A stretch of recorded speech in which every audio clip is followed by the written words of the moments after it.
بسم اللہ الرحمن الرحیم۔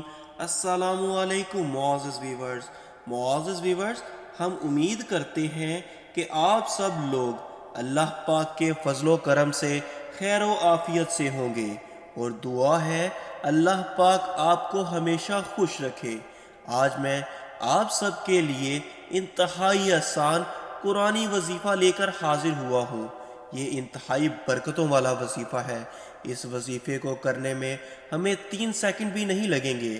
انتہائی آسان اور چھوٹا سا عمل ہے، لیکن اس کی برکات اتنی زیادہ ہے تو اس قرآنی وظیفے کی برکتوں سے آپ کے جسم کے کسی بھی حصے میں کسی بھی قسم کی خارش کی بیماری ہے، الرجی کی وجہ سے، بہرحال جسم کے کسی بھی حصے میں کسی بھی قسم کی خارش ہے، انشاءاللہ عز و جل اس مختصر سے لیکن بہت ہی پاورفل قرآنی وظیفے کی برکتوں سے خارش کی بیماری سے مکمل شفا ملے گی انشاءاللہ عز و جل۔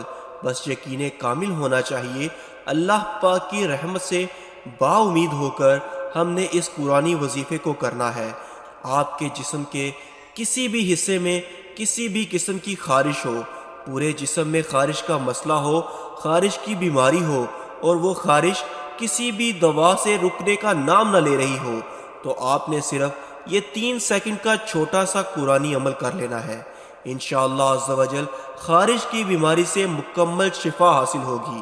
جیسا کہ میں نے آپ کو شروع میں ہی بتا دیا تھا، یہ وظیفہ حضرت علی رضی اللہ تعالی عنہ کا عطا کردہ ہے۔ تو ہم نے کرنا کیا ہے، جس کسی کو بھی خارش کی بیماری کا مسئلہ ہو، وہ خود بھی یہ عمل کر سکتا ہے، یا پھر کوئی اور اس عمل کو کر کے اس پر دم کر سکتا ہے۔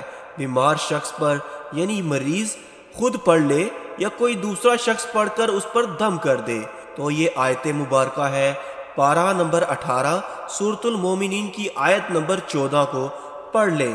بہت ہی آسان ہے۔ تو اب آپ خارش کی بیماری کی صورت میں آپ نے اسی آیت مبارکہ کو صرف اور صرف 1 مرتبہ پڑھنا ہے، اول و آخر کم از کم 3 مرتبہ میرے اور آپ کے پیارے آقا مدینے والے مصطفیٰ صلی اللہ علیہ وآلہ وسلم پر درود پاک پڑھنا ہے۔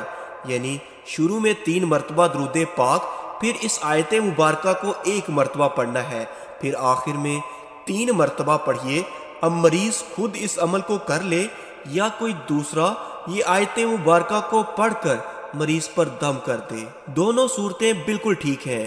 تو انشاءاللہ عز و جل میرے رب کے فضل و کرم سے اس قرآنی آیت مبارکہ کی برکتوں سے خارش کی بیماری سے مکمل شفا ملے گی، کیونکہ میرا رب شفا دینے والا ہے۔